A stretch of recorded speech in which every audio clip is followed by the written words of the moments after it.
a supernatural response in a natural life. The Assumption of the Blessed Virgin Mary, 15th of August, Sunday reflection. My dear friends, Assumption. You will not find Mary is assumed into heaven in the Bible directly. But then this had been in the tradition, and people used to practice it. This is one of the ancient feasts. Even in 2nd, 3rd centuries, they had this feast. And then Byzantine Emperor Mauritius in 539 to 602 state had the feast on the 15th of August. And then in 1950, 1st of November, Pope Pius XII started this, stated as this is as a church feast, because it became a dogma where Mary was assumed into heaven as body and soul. My dear friends, what is important? Think about the biblical history. We find Enoch, Elijah, even for that matter, people thought Moses was taken up into heaven, assumed into heaven because of their righteous life. Then what about Mary? Mary is the mother, is the one who said a complete yes to the Lord. And with that yes, thy will be done, and let there be light. Let there be light, there was new creation, and thy will be done, the second new creation was happened. So her life was so pure. Think about the tabernacle, Old Testament covenant, the tabernacle, that box, the particular container, which the two tablets were kept, which the Lord wrote in. And it was so holy. Those who touched it died in the way when David wanted to take it to Jerusalem. And think about Mother Mary is the tabernacle in that way. So she bore the word of God. The word became flesh in her body, in her womb. So we find the relics of all the people. Peter, Paul, James, everyone, for all the disciples. And still we find the bodies of the saints.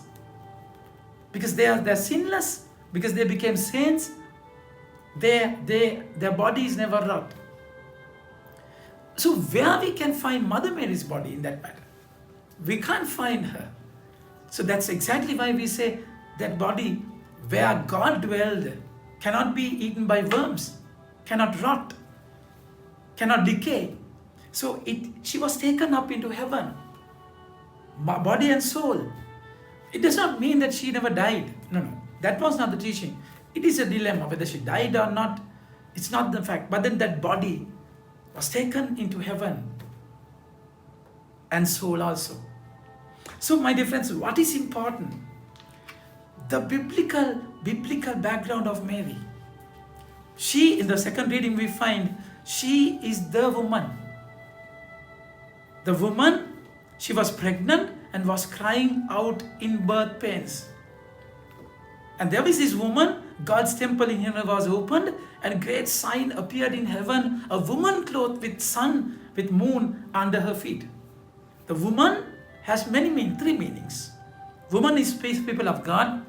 People of God, from the people of God came Jesus, that son, which that woman gave birth, and the church, because John wrote this letter to the persecuted church. So through the church, Christ came. So church is that woman. And then thirdly, that woman is Mary. There's a Mariological, Marian interpretation. Literally, she became that woman who bore the Son of God. So she's the new covenant, new tabernacle. And she is the woman in Genesis chapter 3, verse 15. Woman, the God called her woman. And she is the woman in John's Gospel. In wedding at Cana, Jesus called, woman, why do we worry about it? It's not our business. And under the cross, in John chapter 19, verse 26, he called woman, the same woman in the Bible. So she has a deep theological background, biblical background for her career, my dear friends. So Mary, our mother, and she is so pure. She was sinless, and she was chosen even before birth. She was conceived without original sin because of Jesus. The second reading beautifully says, first fruit, resurrection is Christ has been raised from the dead, the first fruit of those who have fallen asleep. So because of Christ's resurrection, first fruit, the other harvest, Mary was taken into heaven, body and soul. So the belief is one day our bodies will get up on the last day with the final judgment. So we are the harvest. Mary became after Jesus, the fruit was taken up into heaven. My dear friends, of course she's in heaven, but then she's our mother. She had never had a supernatural life, no. She is not a superwoman, no. She's an ordinary person, but then with a supernatural response. So see with the gospel, the way she lived, it is beautiful. Mary arose and went with haste into the hill country. So after the Annunciation, she got up. She's pregnant, isn't it? She got up and went to the hill country. It's about 147 kilometers away from Nazareth. It's a long journey. Over 1 week she has to go. So it is a risk. That was her nature. So it's an invitation today for us. If you want to go to heaven, love for your neighbor. Take a risk for your neighbor. Because we all are locked down like Elizabeth. Elizabeth was in a separate room, separate house because of the childbirth. She was insulted, humiliated. So like our situation, we are locked down. We are called, we are invited to go there. My dear friends, invited to go there. Meet and love. And when she never went alone, she went with Jesus. That is our calling. Have Jesus in our lives. So automatically it becomes a blessing, isn't it? When she went there, they are so joyful. There was rejoicing. Even the child in the womb was dancing. Like David danced before the tabernacle when it is taken to Jerusalem. So their lives were so full of grace because Mary came there. And she said that the mother of my Lord should come to me. Mary was called the mother of God. And do you think her body is rotten, is decayed in this floor, in this ground, in this earth? No, never. She's a mother of God. Such a title is never given to a person in this world. My dear friends, she's taken there.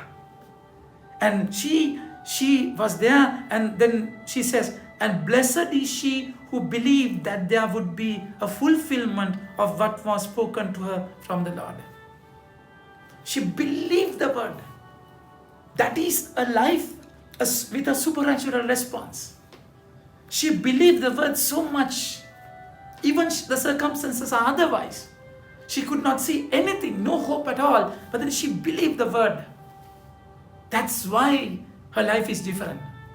And the way if she rejoiced in Magnificat, she was rejoicing in the Lord. Lord has done great things to me. What great things? After 3 months, she had to go back. People might stone her. St. Joseph might misunderstand her. Parents might despise her. Yet, she was praising God above all. Because she had a supernatural response. That's the secret. She loved her.